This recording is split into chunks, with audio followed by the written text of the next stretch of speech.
আপনারা কি সেই ঘটনা শুনেছেন যখন চাঁদ ও প্রিয় নবী হজরত মোহাম্মদ সাল্লাল্লাহু আলাইহি ওয়াসাল্লামের ইশারায় দুই ভাগ হয়ে গিয়েছিল? মক্কার কিছু লোক হজরত মোহাম্মদ সাল্লাল্লাহু আলাইহি ওয়াসাল্লামের কাছে এসে বললেন, যদি তুমি আল্লাহর একজন সত্যিকারের নবী হও তাহলে তুমি চাঁদকে দুই ভাগে ভাগ করে দেখাও। সেই রাতে আকাশে 14 দিনের পূর্ণিমার চাঁদ ঝলমল করছিল।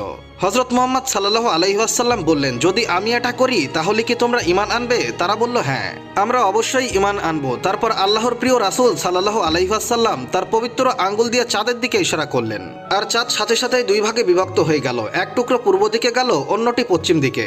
1 থেকে 2 ঘন্টা এভাবেই ছিল। তারপর দুই অংশ আবার মিলিত হলো। লোকেরা হতবাক হয়ে গিয়েছিল, কিন্তু তারপরেও তারা ঈমান আনলো না। তারা অজুহাত দেখিয়েছিল, যদি সত্যি এটা ঘটে থাকে তাহলে অন্যান্য এলাকার লোকেরাও নিশ্চয় এটা দেখেছিল। কয়েকদিন পর যখন বাইরে থেকে ভ্রমণকারীরা এসে পৌঁছালো, তারা সবাই সাক্ষ্য দিল, হ্যাঁ, আমরাও চাঁদকে দুই ভাগ হতে এবং জোড়া লাগতে দেখেছি। কিন্তু হায় আফসোস, তারপরেও তারা ঈমান আনলো না, কারণ হেদায়েত পাওয়া সবার ভাগ্যে লেখা থাকে না।